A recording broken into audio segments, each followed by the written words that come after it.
Hello प्यारे मित्रों, नमस्कार। आज से हम लोग क्लास 11th के मैथमेटिक्स में हम लोग पहला चैप्टर स्टार्ट करने वाले हैं, जिसका नाम क्या है, समुच्चय। ठीक है, तो देखिए ध्यान से इसको चैप्टर को हम लोग पढ़ेंगे। ठीक है, और इसके आगे हम लोग ऐसे लगातार कंटिन्यू आगे की तरफ बढ़ते जाएंगे। ठीक है, ताकि आपको कहीं पर भी समस्याएं ना आएँ। बस आपसे छोटी सी रिक्वेस्ट ये है कि रेगुलर लगातार हमारे साथ आप लोग बने रहिएगा।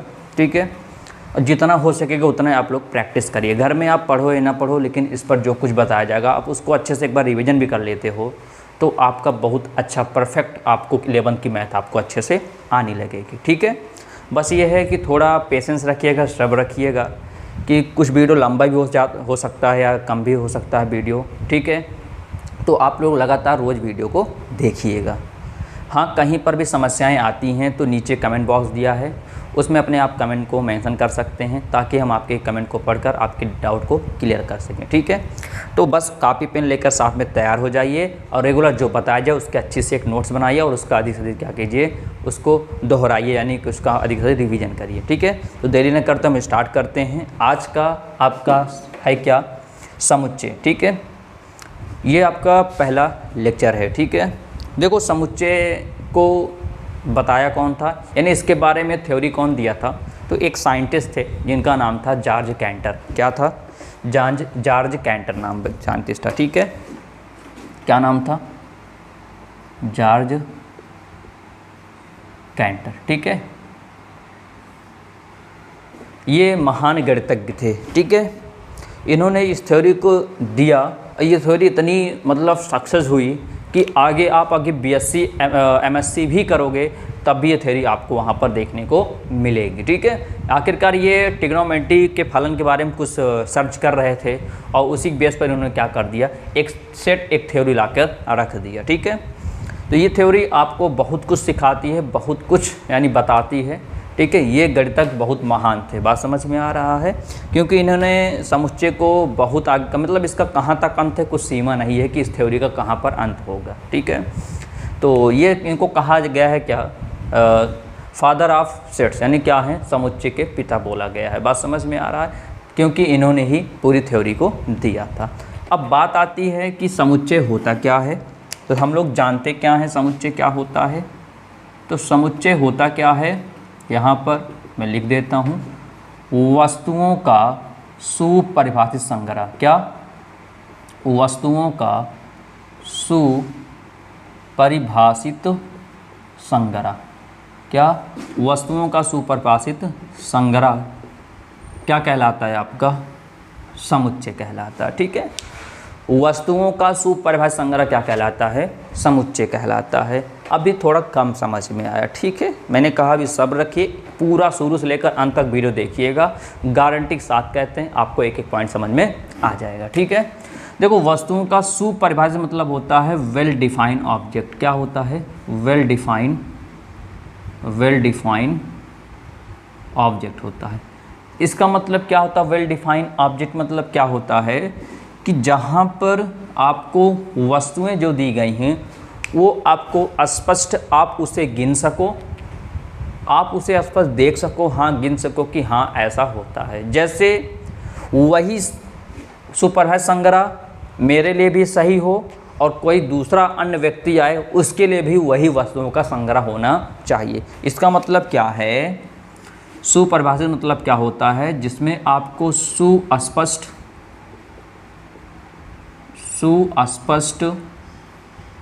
वस्तुओं का ज्ञान हो, सुस्पष्ट वस्तुओं का क्या हो, ज्ञान हो। बात समझ में आ रहा है कि आप उस समूह को बता सकते हो, देख सकते हो कि उस समूह में कितने अवयव हैं, कितने मतलब वस्तुएं हैं, क्या रखी हैं क्या नहीं रखी हैं, आप उन्हें देख सको, गिन सको, वो सब कहलाती हैं सुपरिभाषित। बात समझ में आ रहा है, तो वस्तुओं का सुपरिभाषित संग्रह क्या कहलाता है, हमारा समुच्चय कहलाता है। और ख़ास बात यह है कि सुपरिभाषित उसी के लिए डिफाइन होगा, उसी के लिए एकदम सुस्पष्ट होगा। जैसे मेरे पास कितने मार्कर हैं, 2, तो इस मार्कर का कलेक्शन है। जैसे मैं यहाँ पर और भी मार्कर ले लेता हूँ। ठीक है, यहाँ पर देखो मैंने इतना मार्कर ले लिया। ठीक है, ये देखो कितने मार्कर हो गए, यहाँ पर 3 मार्कर हो गए। ठीक है, तो अगर मैं कहूँ कि भैया मेरे पास 3 मार्कर है, ठीक है।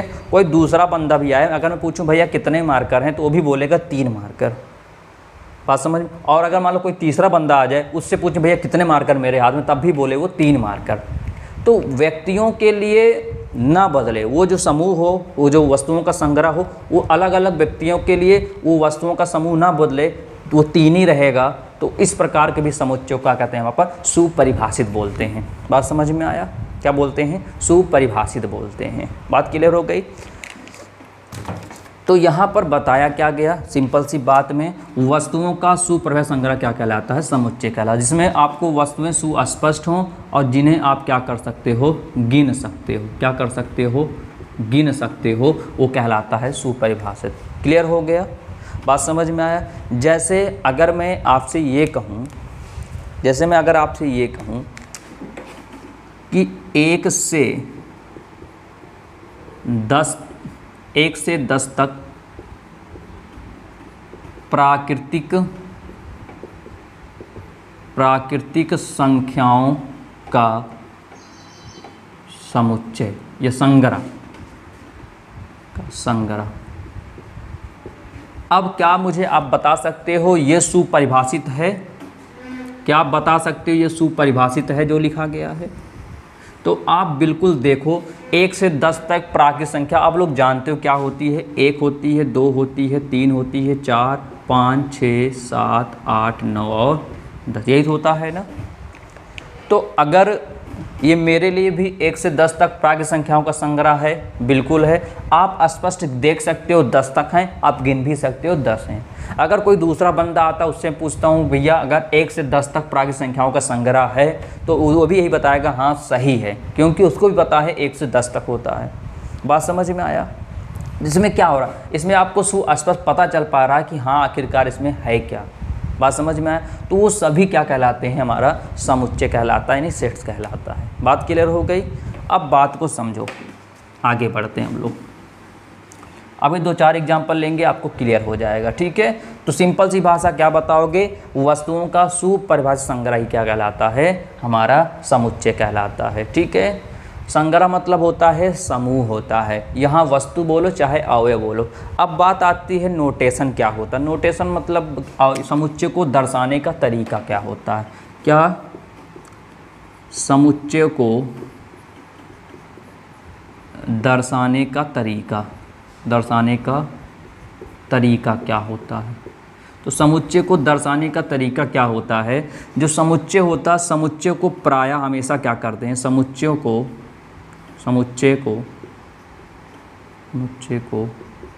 प्रायः क्या करते हैं? बड़े अक्षर से। किसके? बड़े अक्षर से डिनोट करते हैं। किससे? बड़े अक्षर से। जैसे ए हो गया, बी हो गया, सी हो गया, डी हो गया, ई हो गया। ऐसे ही समुच्चय को हमेशा किससे डिनोट करते हैं? कैपिटल लेटर से डिनोट करते हैं। ठीक है, और इनके अवयव को किसके? इनके अवयव को क्या करते हैं? छोटे अक्षरों में। किसमें? छोटे अक्षरों में, वो भी क्या लगा के? कॉमा लगाकर। क्या करके? कॉमा लगाकर लिखते हैं। क्या लिखते हैं? कॉमा लगाकर लिखते हैं। ठीक है, तो समुच्चय को प्रायः कैपिटल लेटर लिखते हैं। जैसे ए हो गया, बी हो गया, सी हो गया, डी हो गया, ई हो गया, ऐसे। और इनके जो एलिमेंट होता है, इनके जो अवयव होते हैं, उनको किससे लिखते हैं? छोटे अक्षरों से, और भी कॉमा। जैसे अभी यही चीज़ लिखना हो तो ऐसे लिखेंगे, ए बराबर लगा देंगे। तो ए दिखाया किसको? समुच्चय को। यहाँ पर ऐसा ब्रैकेट लगाते हैं, देखो ध्यान से, ये ऐसा ब्रैकेट लगाते हैं।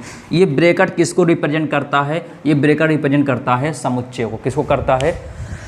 समुच्चय को। ठीक है, अब इसके अंदर लिखते हैं 1 से 10 तक। तो 1 लिखा, कामा 2 लिखा, कामा 3, 4, 5, 6, 7, 8, 9 और 10, ये ब्रैकेट बंद कर दिया। ठीक है, तो आप देख रहे हो ये जो दिखाया, ये दिखाता किसको? समुच्चय को। समुच्चय को प्रायः बड़े अक्षर हमने दिखाया, और इनके जो अवयव, ये जो समुच्चय होता है, इनके जो अवयव होता है, जो एलिमेंट, तो ये सब जो देख रहे हो यहाँ से यहाँ तक, ये इनको कहते हैं हम लोग, क्या कहते हैं? अवयव। क्या बोलते हैं? अवयव बोलते हैं। और इन्हें कैसे लिखा गया है? कॉमा लगाकर, ऐसे ऐसे कॉमा लगा कर लिखा गया है। तो बात समझ में आया? क्लियर हो गई बातों को? तो क्या सीखे? समुच्चय क्या होता है? वस्तुओं का सुपरिभाषित संग्रह, जिसमें आप मतलब सुस्पष्ट आप देख भी सको, गिन भी सको। वो सब क्या कहलाता है, सुपरिभाषित कहलाता है। ठीक है, और यहाँ पर समुच्चय कैसे दर्शाया जाता है, हमेशा उनको प्रायः कैपिटल लेटर में दर्शाया जाता है, बड़े अक्षरों में, और उनके अवयव को क्या करते हैं, छोटे अक्षर। छोटे अक्षर मतलब यहाँ पर ABCD होता है, सिंपल लिखते हैं, यहाँ पर गिनती है, कोई बात नहीं, बात समझ में आया। अब यहाँ पर होता क्या है, जैसे अगर मैं आपसे क्वेश्चन करूँ, क्वेश्चन में क्या करता हूँ, यहाँ पर क्वेश्चन क्या पूछ रहा हूँ, अंग्रेजी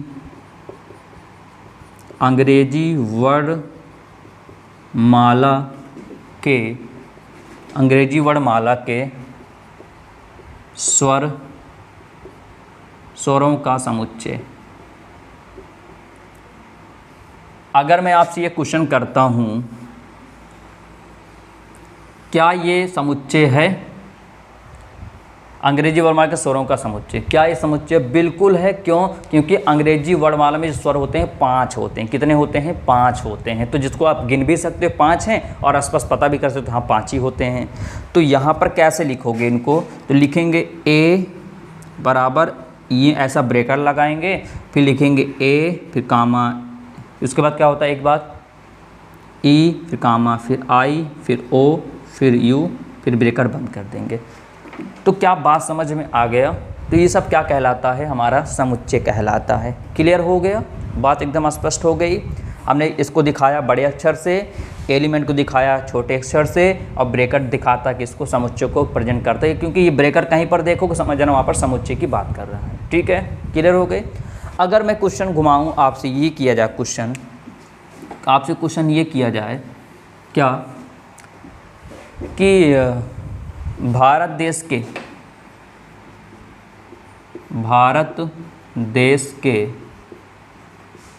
तीन अच्छे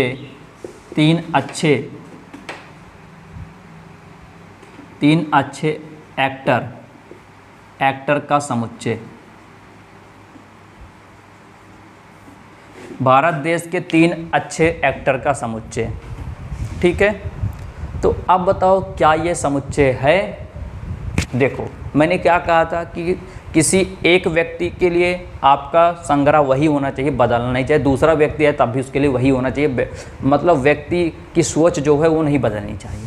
लेकिन यहाँ पर क्या, भारत देश के 3 अच्छे एक्टर का, मान लो मुझे सलमान खान, शाहरुख खान, ठीक है ना, बात समझ, एक बार समझो, फिलहाल ऐसा कुछ नहीं है। मैं मान लो मुझे अमिताभ बच्चन, ऋतिक रोशन, और एक मान लो क्या नाम है, अक्षय कुमार पसंद है। ठीक है, मैंने मान लिया सपोज दिन। अच्छा, कोई दूसरा बंदा आया, मैंने कहा भैया भारत देश के 3 अच्छे एक्टर का समुच्चय, तो उसको शाहरुख खान, सलमान खान, ठीक है, अभिषेक बच्चन पसंद है। तो देखो बदल गया ना, उनकी सोच बदल गई, मेरी सोच अलग थी, उनकी सोच अलग हो गई, तो सोच बदल गई। तो क्या ये फिक्स समुच्चय है, यानी मतलब ये क्या सुपरिभाषित है? तो सुपरिभाषित नहीं। क्यों? क्योंकि व्यक्ति के अनुसार क्या हो जा रहा है, बदल जा रहा है। ये समूह संग्रह क्या हो जा रहा है, बदल जा रहा है। मान लो मैंने आपसे पूछा, आप बताओ अपने एक्टर का, तो क्या हुआ, आपकी सोच भी क्या हो जाएगी, बदल जाएगी। तो ये जो लिखा गया है ये समुच्चय आपका नहीं है, ये समुच्चय आपका नहीं है। क्यों? क्योंकि सबकी सोच अलग अलग है, तो बदला ना।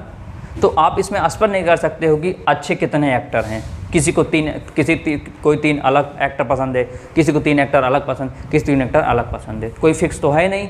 जब फिक्स नहीं है तो इसका मतलब क्या है, हमारा समुच्चय नहीं। क्यों नहीं है? क्योंकि ये सुपरिभाषित नहीं है, सुस्पष्ट नहीं है। बात समझ में आया?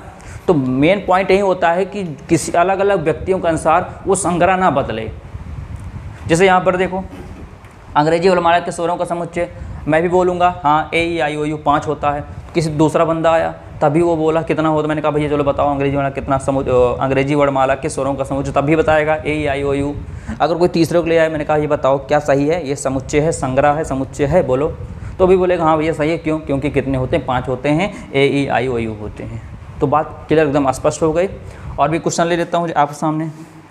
जैसे आपसे काम में क्वेश्चन लेते हैं, क्या लेते हैं कि यहाँ पर भारत देश के अच्छे खिलाड़ियों का समुच्चय, अच्छे खिलाड़ियों का समुच्चय। अब आप खुद बताओ क्या ये संग्रह सही है, क्या समुच्चय बन पाएगा, ये क्या सुपरिभाषित है? बिल्कुल नहीं है। क्यों नहीं है? क्योंकि भारत देश में एक से एक अच्छे खिलाड़ी हैं। कोई हॉकी में है, तो कोई क्रिकेट में है, तो कोई बास्केटबॉल में है, तो कोई वॉलीबॉल में है, कोई फुटबॉल में है, कोई बैडमिंटन में है। तो बहुत सारे हैं जिनको आप गिन नहीं सकते हो, ना आप स्पष्ट कर पाओगे। तो जाहिर सी बात है ये भी हमारा समुच्चय नहीं होगा। तो क्या कॉन्सेप्ट क्लियर हो गया? क्या बताया गया? समुच्चय वस्तुओं का सुपरिभाषित संग्रह समुच्चय कहला। सुपरिभाषित मतलब ये होता है जो आप सुस्पष्ट हो, आपको जिसे आप गिन सको, वो क्या होता है? सुपरिभाषित होता है। क्लियर हो गई?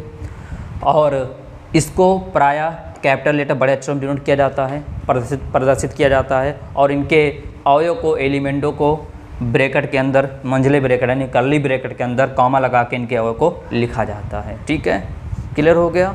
अभी हम लोग एक्सरसाइज भी सॉल्व करेंगे, तब आपको देखिएगा आप खुद बहुत आनंद आने वाला है, बहुत मज़ा आएगा उस पूरी प्रश्नावली को सॉल्व करने में। तो क्या डाउट क्लियर हो गए? अगर डाउट क्लियर हो गए होंगे तो नीचे कमेंट बॉक्स में आप लिख दीजिएगा कि हाँ सारे डाउट्स क्लियर हो गए, समझ में आ गया। ठीक, कहीं पर समस्या तो नीचे डाउट में लिख दीजिएगा कि यहाँ पर समस्या आ रही, तो हम आपकी समस्या को दूर कर देंगे। ठीक, चलें यहाँ तक बात समझ। और भी एग्जाम्पल देखना चाहते हैं, और भी एग्जाम्पल देख सकते हैं। कैसे? अगर मैं कहूँ सभी प्राकृतिक संख्याओं, तो सभी मैं लिखता हूँ सभी प्राकृतिक संख्याओं का समुच्चय, संख्याओं का संग्रह लिख लो, संग्रह। क्या ये समुच्चय है? तो अब बताओ आप सभी प्राकृतिक संख्या कितनी गिनोगे? प्राकृतिक एक से स्टार्ट होती हैं, 1 2 3 4 5 6, कहाँ तक गिनोगे? कोई पता है? नहीं पता है ना। क्या उसे गिन सकते हो? नहीं गिन सकते हो। इसका मतलब ये सुपरिभाषित नहीं है। जब सुपरिभाषित नहीं है तो आप लिख दोगे कि ये समुच्चय जो है, जो ये संग्रह दिया वो समुच्चय नहीं है। क्यों नहीं है? क्योंकि यहाँ पर सभी प्राकृतिक संख्याओं संग्रह इसलिए नहीं है क्योंकि प्राकृतिक संख्याएं अनंत होती हैं, जिसे गिन पाना संभव नहीं होता है। बस जाहिर सी बात हो गई। तो आई होप आपको क्लियर अच्छे से एक एक पॉइंट समझ में आ गया होगा कि आखिरकार होता क्या है। ठीक है, अब बात आती है समुच्चय को लिखने की विधियाँ। समुच्चय को लिखने की यहाँ मुख्यतः 2 विधियाँ होती हैं। कितनी विधियाँ होती हैं? 2 विधियाँ होती हैं। मैं इसको मिटा के लिखता हूँ। ठीक है, समुच्चय को यहाँ पर लिखने की कितनी विधियाँ होती हैं? 2 विधियाँ होती हैं। थोड़ा बात समझिएगा एक एक पॉइंट को अच्छे से, और नोट भी करते चलिएगा आप लोग। ठीक है, समुच्चय को लिखने की यहाँ पर 2 विधियाँ होती हैं। पहली विधि क्या है? ध्यान रखो, समुच्चय लिखने की 2 विधियाँ, लिखने की विधियाँ लिखते हैं यहाँ पर हम लोग। कितनी विधियाँ होती हैं? इनकी 2 विधियाँ होती हैं। ठीक है, ये एक विधि को बोलते हैं रोस्टर। क्या बोलते हैं? रोस्टर। क्या बोलते हैं? रोस्टर विधि। और इसी को बोलते हैं सारणीबद्ध विधि, सारणीबद्ध विधि। और इसी को बोलते हैं सूचीक्रम विधि, सूचीक्रम या सूचीबद्ध विधि बोलते हैं। ठीक है, तीनों नाम एक ही है, चाहे रोस्टर मेथड बोलें, चाहे सारणीबद्ध विधि, चाहे सूचीबद्ध विधि, तीनों नाम एक ही होता है। ठीक है, यहाँ पर जो विधि होती है इसको बोलते हैं गुण विधि। क्या बोलते हैं? गुण विधि। इसको बोलते हैं सेट बिल्डर मेथड। क्या बोलते हैं? Set builder method. बात समझ में आ रहा है? इसको इंग्लिश क्या बोलते हैं? सेट बिल्डर, MTH मेथड हो गया। ठीक है, इसको बोलते हैं रोस्टर मेथड। क्या बोलते हैं? Roster method. ये यहाँ पर 2 विधियाँ होती हैं, सब सेट को लिखने की 2 विधियाँ होती हैं। ठीक है, पहली विधि क्या है? Roster method. दूसरा क्या है? Set builder method. अब होता क्या है, बहुत ध्यान समझिएगा, हमारा मज़ा आ जाएगा, कहीं पर कोई दिक्कत नहीं आएगी। ठीक है, रोस्टर विधि क्या होती है कि इसमें केवल अवयव लिखा जाता है। मैं लिख देता हूँ क्या होता है। इसमें केवल अवयव लिखा जाता है, और उसमें क्या होता है? इसमें अवयव के गुण को लिखा जाता है। इसमें क्या होता है? इसमें अवयव के गुण को लिखा जाता है, गुण को दर्शाया जाता है, दर्शाया जाता है। ठीक है, इसमें केवल अवयव लिखा जाता है, इसमें अवयव के गुण को दर्शाया जाता है। जैसे अभी मैंने लिखा था a बराबर मंझला ब्रैकेट लगाया था 1 2 3 4 5 6 7 8 9 10। ठीक है, तो ये जो मेथड देख रहे हो इसको बोलते हैं रोस्टर मेथड। क्या बोलते हैं? रोस्टर मेथड, सारणी विधि सूची। इसमें केवल क्या लिखा? केवल अवयव को लिखा गया है। अब अवयव क्या हैं क्या नहीं इसके बारे में कुछ भी नहीं बताया, केवल ऐसे लिख दिया गया। ठीक है, और भी देख सकते हो ए बराबर, देखो ए यहाँ पर कुछ भी लिखो आपकी इच्छा है। ठीक है, तो ए बराबर जैसे ए लिखा, ई लिखा, आई लिखा, ओ लिखा, यू लिखा। ठीक है, ये मैंने लिख दिया। ये सब सभी क्या हैं? रोस्टर विधि। और मैंने लिखा इतना यहाँ पर, चलो ए बराबर, तो ऐसा लिख देते हैं 1 3 5 7 9, बस यहाँ तक। ठीक है, मैंने ऐसा लिखा। और भी देखो ए बराबर 1, यहाँ पर 4 9 16, बस ऐसे। ठीक है, तो यहाँ पर ये सब जो मैंने लिखा, अब ये सब क्या है? ये सभी किससे क्या आएंगे? रोस्टर विधि में आएंगे। क्यों?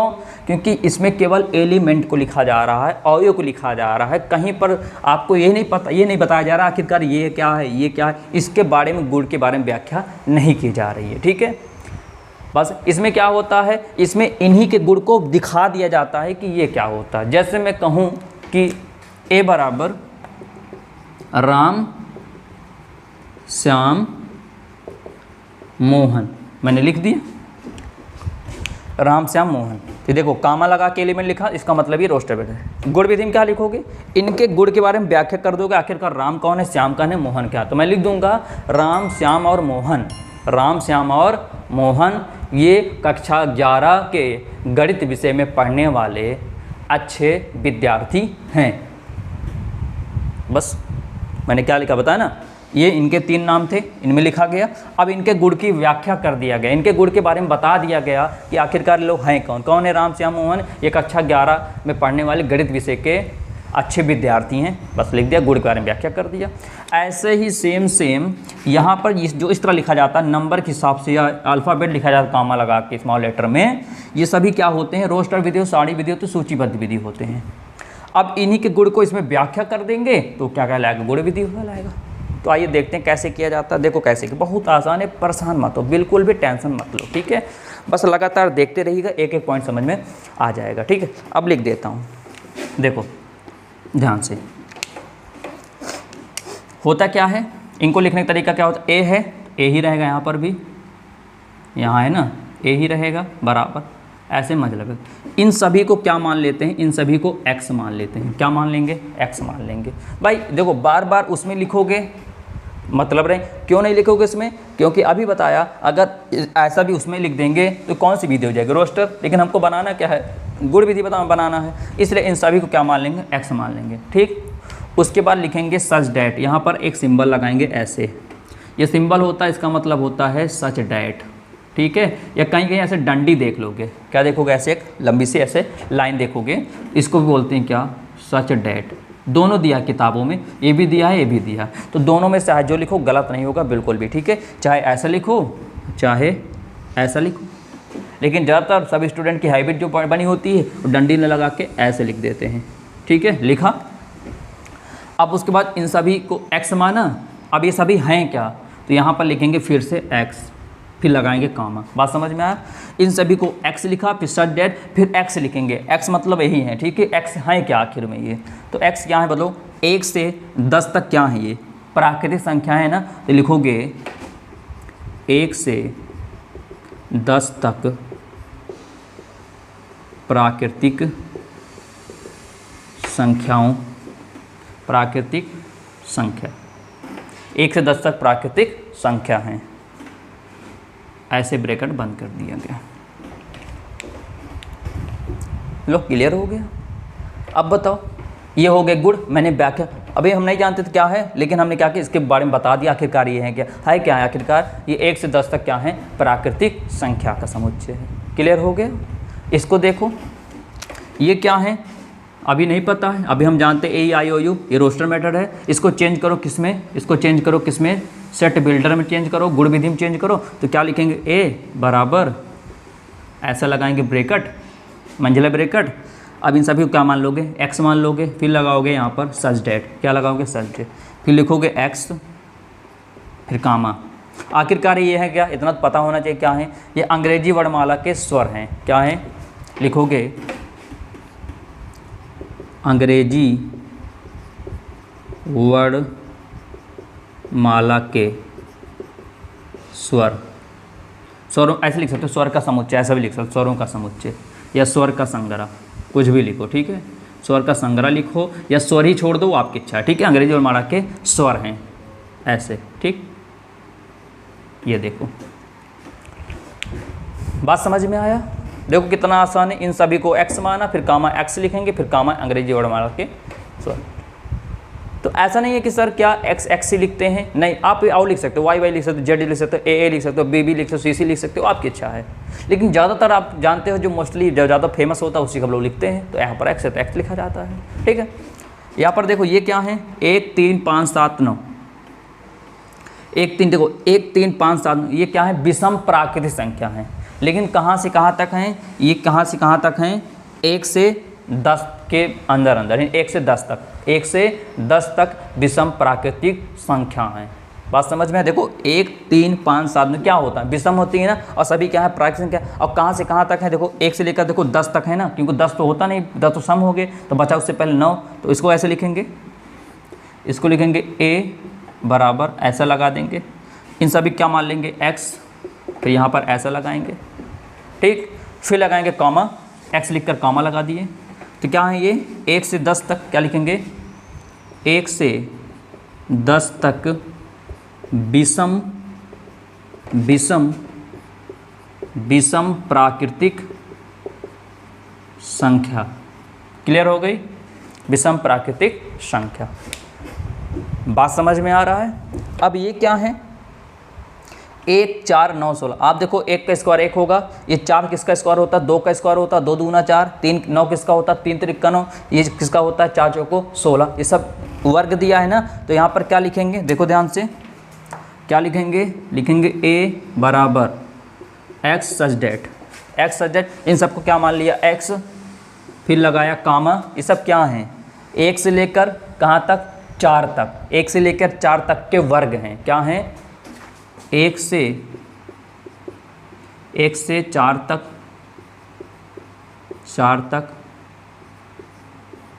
1 से 4 तक वर्ग हैं, ठीक है, या वर्ग संख्या है।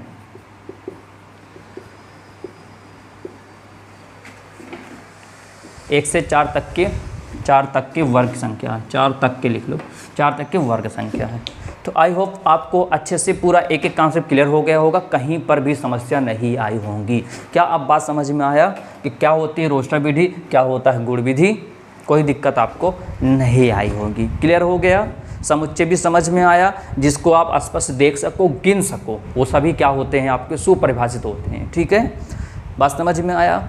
और रोस्टर लिखने के समुच्चय लिखने की विधि भी जान के, उनको पराया बड़े अक्षर में लिखते हैं, उनके एलिमेंट को कामा लगा के मंझला ब्रैकेट में लिखते हैं। और इनकी विधियां के 2 होती हैं, एक होती है रोस्टर विधि, सारणीबद्ध विधि, और सूचीबद्ध विधि होती है, एक होती है गुण विधि होती है। क्लियर है, हमने बताया इसमें केवल अवयव लिखा जाता है, इसमें अवयव के गुण को दर्शाया जाता है। ठीक है, अब अगर मैं आपसे ऐसा क्वेश्चन करूँ एक क्वेश्चन, चलो करते हैं।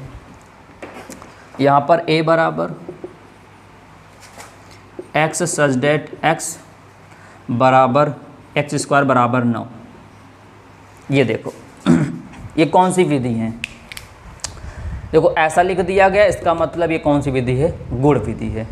अब इसको चेंज करना है आपको, किसमें, रोस्टर विधि में। और रोस्टर विधि में केवल क्या होता है, केवल एलिमेंट को लिखा जाता है। तो पहले इसको सॉल्व कर लेते हैं। क्या लिखा है, x स्क्वायर बराबर 9, तो x बराबर स्क्वायर उधर चला जाएगा, √9। अब इतना तो 10th पढ़ के आए, इतना तो जानते ही होंगे। तो x बराबर कितना होता है, +-3, यानी x बराबर एक मान आएगा +3, एक मान आएगा -3। ठीक, चले अब होता क्या है, इसको लिखते हैं, यहाँ पर लिखते हैं a बराबर, ऐसा लगाते हैं, एक बार लिखेंगे +3 कामा, एक बार लिख देंगे -3। तो बात समझ में आ गया, कोई दिक्कत नहीं लगी, क्लियर हो गई बातों को। देखो ये था गुण विधि, आखिरकार है क्या, इसको लिख दिया किसमें, रोस्टर फॉर्म में। क्लियर हो गया। अब यहाँ पर बात ये पड़ती है बात ये पड़ती है कि जैसे अगर यहाँ पर मैं कुछ दे दूँ, जैसे मान लो यहाँ पर 2 2 3 3 4 5 6 ऐसा मिला हुआ है, इसको लिखना है इसमें रोस्टर मेथड में, तो कैसे लिखा जाएगा, a बराबर 2 कामा फिर 3 कामा फिर 4 कामा 5 कामा 6। तो यहाँ पर जाने ये कि जो 2 बार आया होता है, जो संख्या 2 बार आई होती है, उसको दोबारा समुच्चय में रिपीट नहीं करते हैं, दोबारा नहीं लिखते हैं। बात समझ में आया, दोबारा नहीं लिखते हैं। जैसे 2 कितने बार, 2 बार लेकिन एक ही बार लिखे, 3 2 बार लेकिन एक ही बार लिखा गया है। बात समझ में आया। अब यहाँ पर एक क्वेश्चन मैं आपसे पूछता हूँ, क्वेश्चन ये पूछता हूँ, जैसे आपके स्कूल में अभी मैंने कहा, देखो ध्यान समझे, बड़ा लॉजिकल क्वेश्चन है। मैंने आपसे कहा कि जो 2 बार आया होता है उसको केवल एक ही बार लिखते हैं।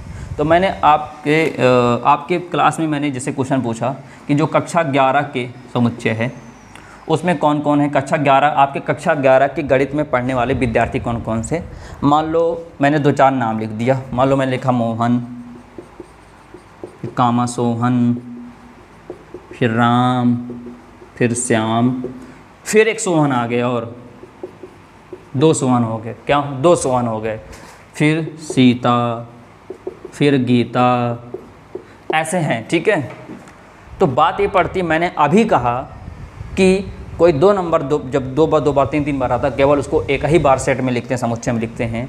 तो यहाँ पर देखो मोहन, सोहन, राम, श्याम, सोहन, यहाँ भी सोहन, यहाँ भी सोहन। तो क्या 2 बार सोहन आया है, तो इसको तो ऐसे लिखेंगे फिर, a बराबर मोहन कामा सोहन कामा राम कामा श्याम कामा सीता कामा गीता, ये ऐसे लिखेंगे। क्यों? क्योंकि सोहन 2 बार आया हो, तो क्या सोहन को बाहर निकाल देंगे? क्यों? क्योंकि यहाँ पर सोहन कोई दूसरा बंदा है, वहाँ पर सोहन कोई दूसरा बंदा है, नाम एक ही है, लेकिन क्या है जानते हो, नाम एक ही हैं लेकिन बंदे तो अलग अलग हैं। जैसे आपकी क्लास में भी देखा होगा, किसी का आदर्श नाम होगा तो किसी का भी आगे चल के आदर्श नाम होगा। एक क्लास में 2 नाम के पड़ जाते हैं। तो क्या सेट में किसी एक को, क्या सेट में, क्या फिर इन सोहन को मैं बाहर कर दूंगा कि इन सोहन को बाहर कर दूंगा? बताओ, बात समझ में आया कुछ? कि होता ये है कि एक ही क्लास में 2 नाम के पड़ जाते हैं। और मैंने अभी क्या कहा, मैंने कहा कि सेट में केवल जो 2 बार रिपीट होता है उसको 2 बार नहीं लिखते, केवल एक ही बार लिखते हैं। जैसे मान लो 1 1 1 आया तो एक ही बार लिखेंगे, 3 3 3 आया तो 3 एक ही बार लिखेंगे, 4 4 4 आया 4 एक ही बार लिखेंगे। तो ऐसे यहाँ भी देखो कि एक ही क्लास कक्षा 11 के बच्चे हैं, ये मोहन, सोहन, राम, श्याम, सोहन, गीता, सीता, गीता। तो क्या इनमें सोहन को एक ही सोहन लिखेंगे? क्या उसको सेट से बाहर कर देंगे दूसरे वाले बंदे को? नहीं, ऐसा नहीं करेंगे। यहाँ पर लिख देंगे सोहन, सोहन फर्स्ट, यहाँ लिख देंगे सोहन सेकंड। तो यहाँ पर जो लिखा है मोहन, मोहन यहाँ लिख दे सोहन फर्स्ट, कामा, फिर यहाँ लिख देंगे क्या, श्याम, उसके बाद क्या लिख देंगे, सोहन सेकंड, फिर सीता, फिर गीता। बात समझ में आया? तो किसी बंदे को बाहर नहीं करेंगे, क्योंकि वहाँ पर व्यक्ति एक नहीं है, व्यक्ति 2 लोग हैं, सिर्फ नाम एक एक है, इसलिए सोहन फर्स्ट और सोहन सेकंड लिखेंगे। क्लियर हो गया? लेकिन यहाँ पर क्या थी, गिनती में तो फर्स्ट सेकंड होता ही नहीं है। गिनती में अगर 2 है तो केवल 2 ही तो है, इसलिए इसको एक बार लिखा जाता है। बात क्लियर आ गई? यहाँ पर किसी के नाम को हम लोग बाहर नहीं करेंगे, क्योंकि पता लगा उस बेचारे बंदे को मैं इसमें ले लिया सोहन नाम के, दूसरा सोहन ऐसे देख रहा है मुझे, तो मैं क्या करूँगा, उसको बाहर नहीं करूँगा, इनको सोहन फर्स्ट कर दूँगा, इनको सोहन सेकंड कर दूँगा, उठा के इनको भी सेट में रख दूँगा। तो आई होप आपको क्लियर समझ में आ गया, मज़ा आ गया होगा, आपको समझ में आ गया रोस्टर क्या होता है और सेट बिल्डर मेथड क्या होता है। कहीं पर भी समस्या अगर आ रही हैं, कहीं पर कोई दिक्कत आएगी तो नीचे कमेंट में आप अपने कमेंट को लिखिए, ताकि हम आपको रीड करें और आपके डाउट को क्लियर करें। ठीक है, तो ऐसे ही लगातार आप बने रहिएगा, पूरा सेट, पूरा संबंध फलन ऐसे हम लोग लगातार बढ़ते जाएंगे। बस आपसे रिक्वेस्ट ये है कि इसको अच्छे से बार बार घर पे जाके रिवीजन करिए। ठीक है, और हाँ, अभी तक अगर चैनल से नहीं जुड़े हों तो चैनल को सब्सक्राइब करके जुड़ जाइए, और भी स्टूडेंट को ये वीडियो वहाँ तक पहुँचाइए जहाँ तक पहुँच सके। बात समझ में आ रहा, ताकि और भी स्टूडेंट इसका बेसिक जाने और इस वीडियो का लाभ ले सकें। तो कल मुलाकात करेंगे, इसके आगे लेक्चर लेकर आएंगे, तब तक के लिए नमस्कार।